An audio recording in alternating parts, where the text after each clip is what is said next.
You can begin whenever you're ready. I'm Mary Ann Owens, the Provincial of the Central Pacific Province in the U.S., and my impressions of the chapter thus far center around the province reports. These reports made a great impression on me, not just because of where our province is, but because of the amount of change that was either visited upon the sisters by others or that they themselves made.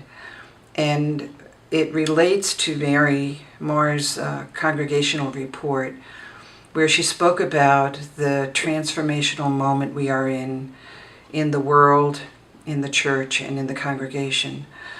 So for me, it was very empowering to hear this, not just because we are living it and we know it, but sometimes it is very good to have somebody else say it, but also because it really does unite us as a congregation. It calls each of us to look at our own situation, but also to look at the situation of the other provinces and see, how do we collaborate with each other?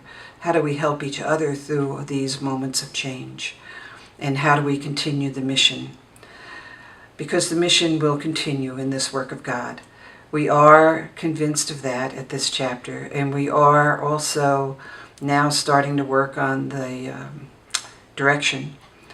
So last night we had a video of the 1987 chapter that was done by Sister Mary Luke Baldwin, and it was fascinating to look at the video and put it in the historical context with this chapter.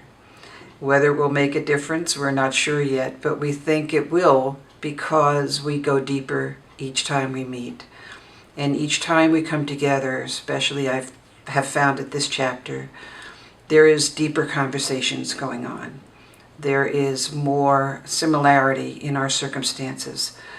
Whether our governments are different or our economic systems are different, as SSNDs, we are all committed to the mission, and that binds us together to really act more boldly and hopefully to look at our world and say, how does this work of God fit into this world, this globe that we are living in now, and how do we as individual sisters carry that mission forward? And it may be in other new ways of educating. It may be in acts of justice and peace. It certainly will be in care of creation.